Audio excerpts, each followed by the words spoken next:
any brand that says that they're sustainable or praises themselves for, getting there, or almost getting to that goal because they use one piece of material or they have one process established and they do a whole dance around it. I think that's a huge red flag. I think brands that talk about the challenges of sustainability and the shortcomings that any individual brand, no matter how big they are, even Inditex, like these larger brands, they still face their own challenges. They have, transition costs, and they have consumers with very complex and varied expectations. And I think that's one thing to watch out for. The companies that are trying to feed into these expectations that customers have for brands to be perfect and super transparent and know it all, and at the same time offer very, very cheap, let's say, or very, very affordable products. It's very difficult. Sustainability necessarily comes from research and development. You need to find a lot of these solutions, and these solutions cost a lot of money. So it's likely that you won't be able to find something hyper sustainable or committed to sustainability if it's cheap, right? Because there has to be a process of innovation behind it.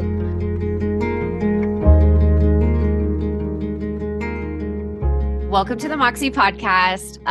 It's another week. And as always, I'm thrilled that you guys are here and part of this community. And this month, we are talking about all things sustainability and why it is so important and what it takes to really create something that is, I hate saying doing something different because this should be the social norm, but is doing something that is really a lot of cutting edge innovation and making sure that we are doing good for the planet and people and all things around us. And so today I have Jimena on the podcast, and we are going to talk about who you are, what you've built, and I'm just so thrilled that you're here today.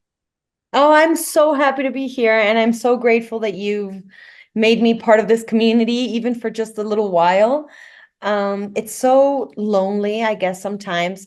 And I mean, many jobs can seem lonely, and many, especially for anybody that does freelancing or something on their own, the path can be so different and feel so lonely. But anytime you can come into human contact, especially with humans that are aligned, and just having a heartfelt conversation about what this means, like the highlights of building this brand, because every day is a challenge and every day is an obstacle that we have to somehow find a way to solve and get by. So yeah, it's honestly such a pleasure to be here.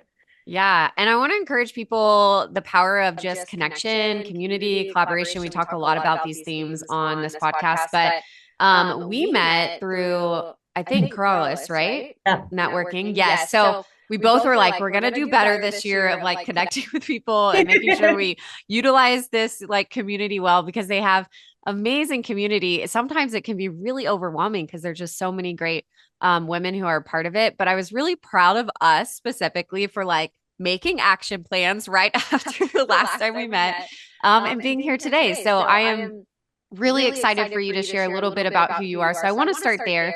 A question Yeah. that I start with on the Moxie podcast is, what are you best known for? So however you want to answer that question, how would you introduce yourself and what are you best known for? Oh God, it's a difficult question. It I is. I think I'm best known for my activist heart. Ever since I was a little girl, I wanted to do something good. I wanted to make myself think, or I wanted to think that my life would be dedicated to leaving something good behind, that my life would be kind of dedicated to that. And that would also bring meaning. That would, living through this passion of helping and seeing opportunities of helping and being there for others and having some sort of positive impact would become an almost like a purpose for the soul. And I think I've been known for that ever since I was a little kid, whether it was helping people, different social movements, animals, the environment. It's always something that I've been known for. What would you say your top core values are? I'll be honest with you, I think as a human being, and I heard this from Lewis Hamilton, I have to admit. I heard a podcast and I thought it was beautiful and it resounded absolutely with me. I think human beings have one purpose, but that purpose can be conjugated in many different actions or feelings or commitments. But you always, people pursue one purpose. It's something that really resonates with us. And I think throughout my adult life and also when I was younger, and that purpose because it has kind of fluctuated. It started being human rights, specifically women's rights, and being born in a country where, oof, there are so many areas of opportunity when we talk about gender equality still. Um, and I still live through that while building a company in my country.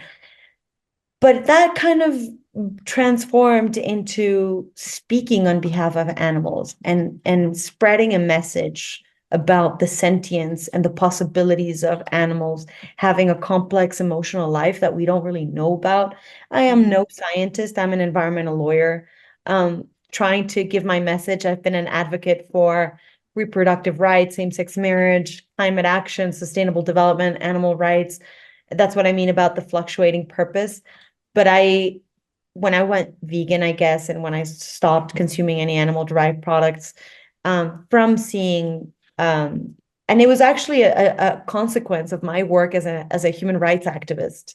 I was doing grave human rights violations, and then it came to my attention the way informal slaughterhouses in Mexico were working, and that just kind of led me into this purpose and commitment, human commitment to saying animals are sentient beings. There's a union, a very powerful union between non-human animals and human beings, us people.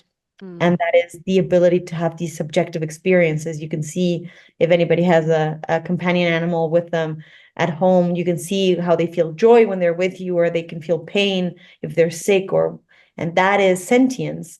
And just because of that, they deserve our attention. So that kind of became my life purpose. And that's what brought me to kind of rebel against everything I had worked for and studied and done in life to build a brand that spoke to that. And it's been complicated. Challenging, beautiful. Yeah, well, I want to talk about that brand because I think one, when I first met you and you were talking, I work a lot in materials, so I'm always curious of just the differences, like from supply chain from the very beginning. And again, yeah, what is the different points that we need to always be aware of, whether that's causing fruitfulness or harm or hurt, whatever that is, like to be completely aware of from the very genesis of where our components of our product are being made. And so when I got to hear the pitch, I feel like the pitch version of what you're doing, I was like, oh my gosh, our listeners need to hear the creativity, the innovation, the hard work that goes behind this, because it's not like you do it overnight. It takes a lot of effort to do something with such intention. So I would love for you to share a little bit. I mean, you shared your heartbeat and the passion, but kind of the journey of starting your company, and when it started, what you're focused on, and some of the values that you hold there. Yeah. So I founded my company in 2021 and had started to think about the process and the idea and kind of dreaming about it ever since 2020. And I even started creating the branding and the logo and everything since 2020. And then the pandemic hit in 2020 in such a way that everything kind of froze. Any possibility or any idea or any passion that I had to start my company as soon as possible just kind of froze. I felt like I was frozen in time, and I had a job that I hated, working for politicians and being environmental counsel to them when they were not even listening or interested in what I had to say or my knowledge, for that matter. So 2020 was a year of exploration, kind of figuring out how and just getting these initial processes done. Like I said to myself, I'm not going to give up completely. I'll continue with the branding and kind of finish that and wait for life to shed some light. And then in early 2021, and things started to happen, that's when I founded the company. It kind of appeared. It made its first public appearance, let's just say it like that. The website was launched and we launched the Instagram. But the thing about that was that production was still so complicated. We didn't really have access in Mexico to vaccines, and it was, we were lagging in that sense compared to the Mm, US, and there were so many risks when it came to factories. Like some factory owners were reporting, like, a worker died and I just can't risk my people and we have to close down. So our first production, the first time we were really able to sell was in June 2021. So it mhm. was like the company and the brand was kind of like a ghost, Yeah. up there, through the website, kind of telling this story, but without any product. So it was very bittersweet. I don't think I've ever Yeah. said this to anyone or even mentioned it publicly, but a part of me was like, why am I not selling? Like the website is up and the Yep. Instagram is up. And then my partner would say, what are you talking about? You don't have any products to sell. You're lucky nobody's selling. It was But it is kind of this like dramatic thing. You're like, oh, I'm about to launch, I'm about to do it. And then you're like, wait, crickets. But even for you, yeah, you don't even didn't even have the inventory. You were like, press the cart, please buy. And you're like, that would be a yeah, really good problem to have, but it yeah. exactly. It would be a very happy but complicated problem if I had to, Yes. yeah. So and then that came about, and it's been really hard also for me to navigate and stay true to that Mm, initial idea that led me to founding the company, because there are so many needs in the fashion industry and so many solutions to be found, and problems to be tackled, let's say it like that. And I think it's been quite a ride in that sense, because I really founded the company because I don't want people to consume the skin of an animal. mm, And on the other hand, I didn't want to communicate my message, my personal purpose in this life through the ways that I had communicated them as an activist. I didn't feel like I respect them profoundly, these organizations that are doing the work of showing what goes behind the scenes in slaughterhouses and in these industries, but it doesn't feel true to who I am. It's not a message mhm, that I'm comfortable giving. I was never the activist that would like spill blood on myself and go out on the streets and go against like, bullfighting. I feel that at my core. Like I hated it. mhm. I hate it. Bullfighting still goes on in a neighborhood that is very close to where I live in Mexico City. And it's not comfortable. It gives me anxiety, it stresses Mhm. me, it saddens me deeply, but it's not who I am. So I wanted to communicate it through beauty, through aesthetics, through that common denominator that I find that fashion creates for Mm, different countries, cultures, ethnical, religious, racial backgrounds. Somehow people have a way of finding themselves together through, this liking for a product or an attraction to a brand or an mhm, emotional connection to a brand, because these values are human. That's what connects us, right? Like there are so many things that differentiate us, but the most deeply human thing we can do is like to love and to feel compassion. And that's what I wanted to communicate among human beings, but for animals. So Sentient, the name of this brand is so deep and extensive to me, because it says what I wanted to do as a lawyer but couldn't, because mhm. I always say like, oh, the political system in this country is just, a piece of, and blah, and being at the expense of the political will of these politicians that have no interest in anything but like gaining more power. Sure, that is also true. I did feel like there were so many shortcomings, but I did feel like being a lawyer was not my truest self, like writing up a legislation initiative. And yeah, Yeah. I was good at it. I think I was good at it. I studied a lot of years to be able to do it, but my truest self is saying this, like, Mm, there's something so human to us, which is compassion and love and unity, and we need to create a culture of peace that is general and accept the sentience of other beings just by observing them, without you having to hear from a scientist at MIT or Harvard that, oh yes, in fact, dogs are able to feel. You can see that if you're in contact with an mhm. animal, right? Um, we just have to look beyond these cultural backgrounds. And that's what brought me here. And I chose the fashion industry because I was like, there's a lot of talk on food technology, and you can find, like, you go to the US and you have the with all the shortcomings that there still are. I don't want to be obvious about it, but Burger King has an Impossible Whopper and this and that. Sure, like there are many advances in that area, but the fashion industry is in such turmoil. It needs people to actually be super authentic about what they do.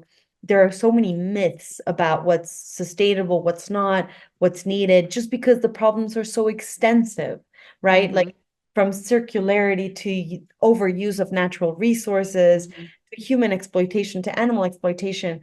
And there are 17 objectives in the 2030 agenda and Yeah, sustainable development objective.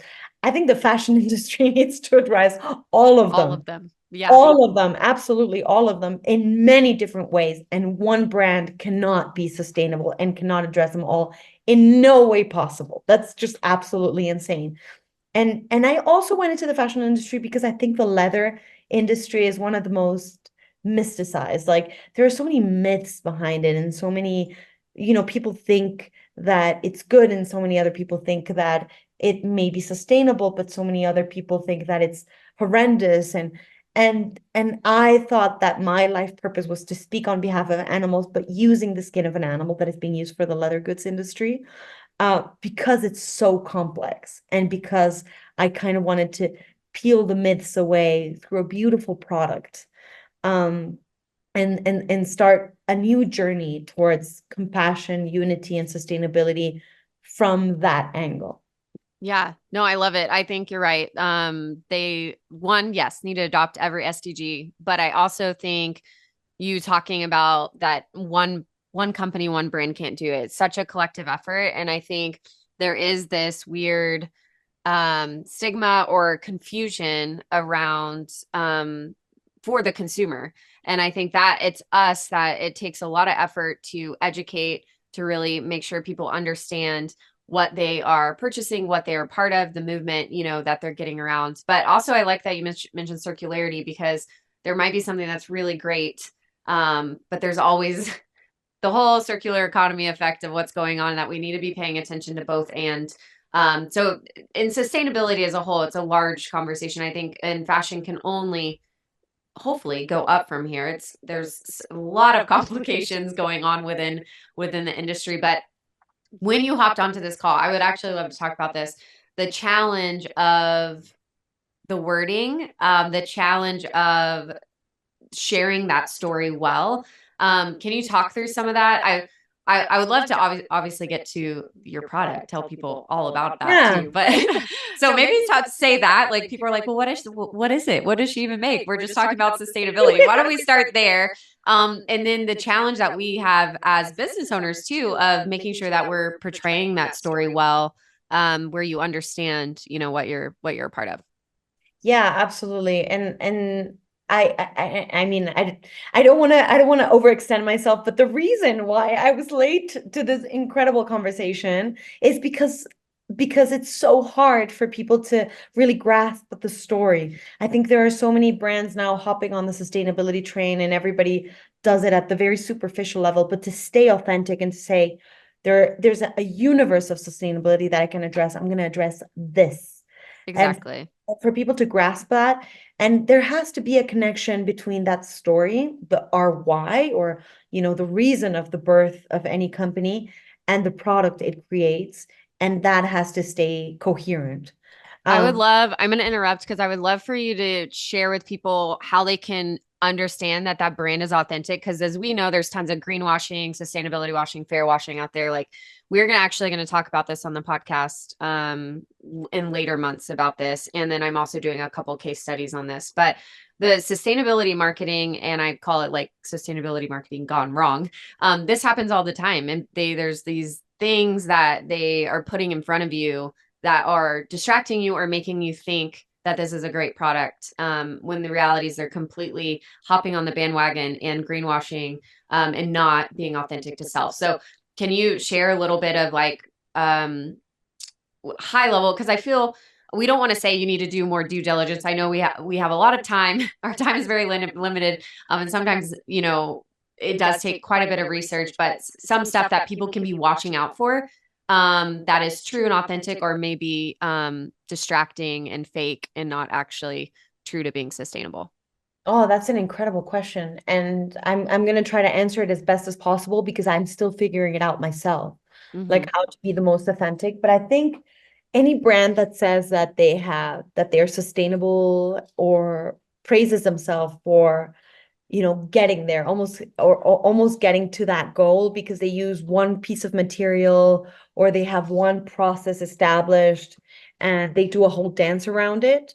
I think that's a huge red flag. I think brands that talk about the challenges of sustainability with and the shortcomings that any individual brand, no matter how big they are, even Inditex, like these larger brands, they still face their own challenges. They have, transition costs and they have consumers with very complex and varied expectations. Um, and I think that's one thing to watch out for. The companies that are trying to feed into these expectations that customers have for brands to be perfect and super transparent and know it all, and at the same time offer very, very cheap, let's say, or very, very affordable products. It's very difficult. Sustainability necessarily comes from research and development.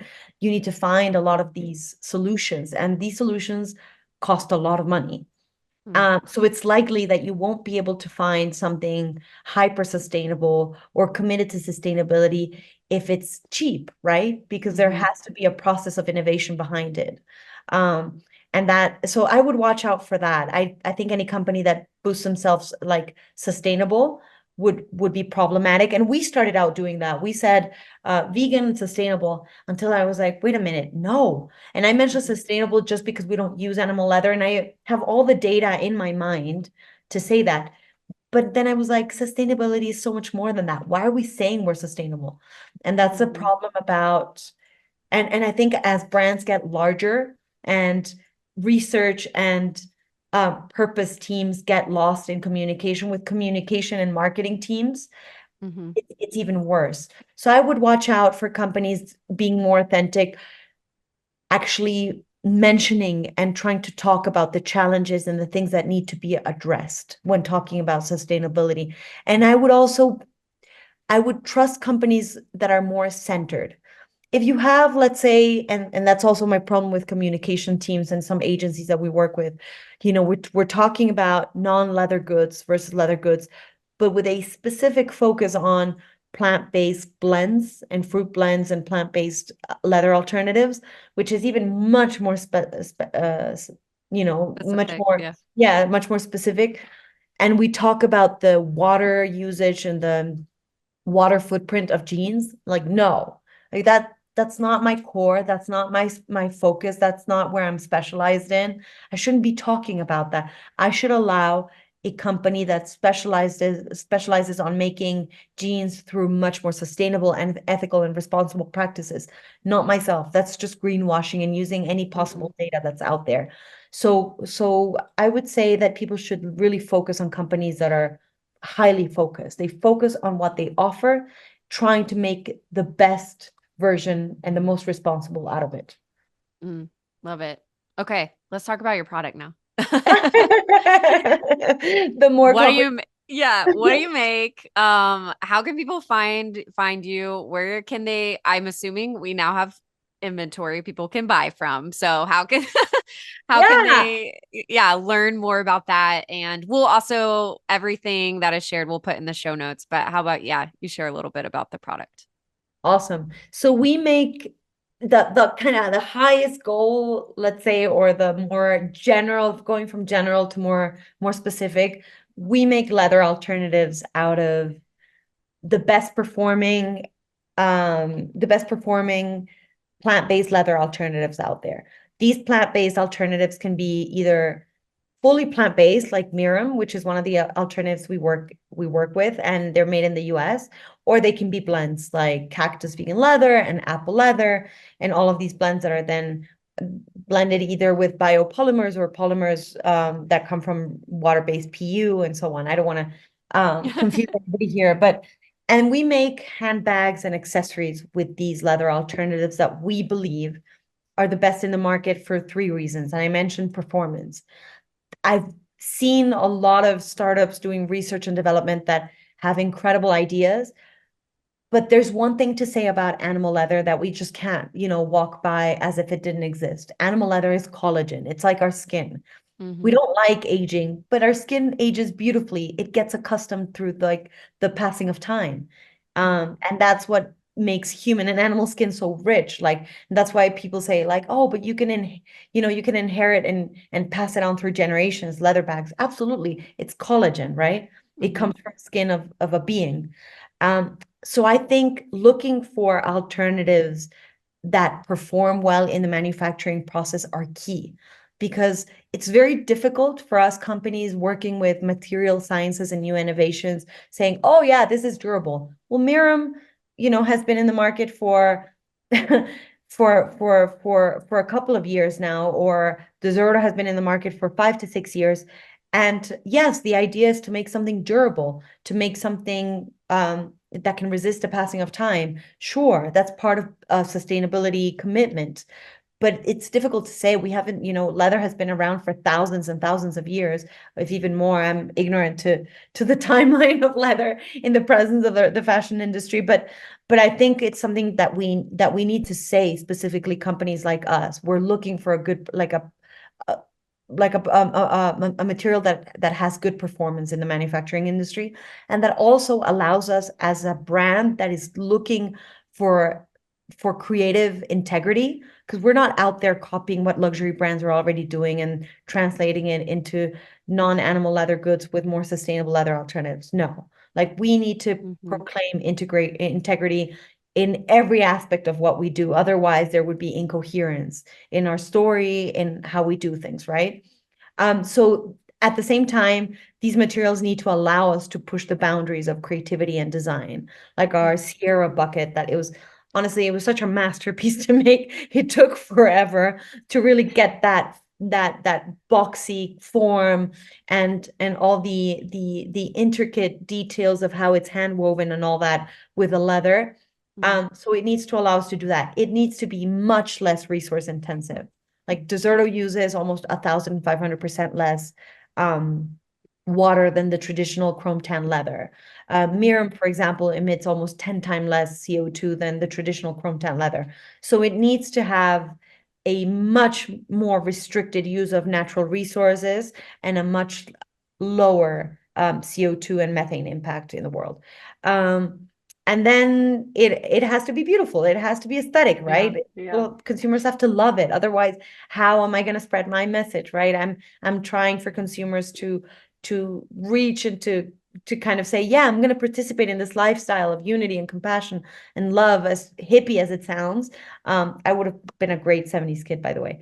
Me too. Me too. Right. But how am I going to fulfill that idea if the consumer doesn't fall in love with the product? Mm-hmm. A lot of what we're doing now are specifically on handbags because we can't do everything. All the time we face consumers say, when are you going to do a fanny pack? When are you going to do belts? When are you going to do this? We're starting with with the testing of materials and learning how to do handbags, which is the most complex, so that then we can address all the other markets. So our focus now are handbags, a more, let's say, feminine style, and hopefully soon go into much more genderless. Although we sell our handbags as genderless, we think that everybody deserves to wear whatever makes them happy. Anybody, and select the preference and the aesthetics that they think reflects their values and who they are and their style. But we're going soon enough, 2025, 2026, we're going to reinforce the masculine market by doing more masculine, more, let's say, male-centered designs, to say it in some way that is politically correct, or that really encompasses and really translates into like a more general sort of view of consumers out For there. sure. For sure. Well, we'll have all the information in show notes. I will go buy my bag tomorrow. Everyone else go do the same. I do have one last, well, I have a couple, well, I want to ask you our last question, but before then, Are there other ways that people say there's designers or small businesses that want to actually potentially have a conversation with you and utilize some of your resources and design with you? Is that a possibility? Oh, absolutely. We're constantly, I mean, I'll be honest, we would like to do so many things that being, resource strapped and also Mm-hmm. knowing how much we can do with the technology we do at the manufacturing process is very difficult, but I'm so happy to hear about potential collaborations and also educating people more, Mm-hmm. people reaching out directly to us, educating them more, even directing them to organizations that can share some hard data about the differences between leather alternatives like plant-based leather alternatives and chrome tan animal leather in the market. Mm-hmm. I think that's also important because we also educate ourselves through those. Like everything is about collaboration. I think the 17th Yes. goal is collaboration, right? Yes. Everything has to come from there. Like one company or one person will not have all the answers. So yes, always open. And you can visit Sentient the brand. I forgot to say that. Sentientthebrand.com to buy a bag from us. We also give back. 10% of our Panthera collection goes to conserving a super predator that is not only culturally relevant to us Latin Americans, but also key to the ecosystemic balance, Mm-hmm. which is the Mexican jaguar. So visit us and always reach out. We're so happy to hear from potential customers or already customers. That's awesome. Well, Jimena, you know that we will be in contact because I just have all these ideas spinning, but we won't drop anything here on the podcast because nothing is in full form. Yeah. But we'll be in conversation. And as we end today, I always love leaving our community with just a dose of inspiration for the next week. So I would love to ask you, what is one last thing to live by that you want to share with our Moxie community? Oh, yeah, absolutely. I think, ever since I work for this tremendous, beautiful brand called Sentient, I've I've taken on a personal journey to be more authentic, more assertive. Say in the best way possible what you need and what to expect. And I think sometimes especially from cultures like the one I come from, the Latin American culture, women are often disincentivized to be that authentic or to have like a strong voice or to voice their needs. So I would really invite whoever is listening to us to live through authenticity. That doesn't mean being rude or being mean or not being cautious about how your words can affect other people, but it is important to to sometimes not be afraid of being who you are and being authentic and being coherent. Because what we think, what we do, and what we say through our mouth, if there's coherence in there, we can live through so much more peace and we can offer those around us so much more peace as well because they know what to expect and they know what will come out of being in contact with us. And sometimes being that authentic will allow those that love you to come directly to you and support you like this. This is an Mm. example of it. And those who don't, really predicate by what you are saying or they don't really feel connected, for those to leave and leave space for those that really need to be part of your life. So good. Yeah, lead with authenticity. I know that like what you put out there is what you receive, and so true. I'm so glad that we were able to have this conversation today and for you to be a part of the Moxie community. And again, listeners, we love that you are here. And as always, Moxie on.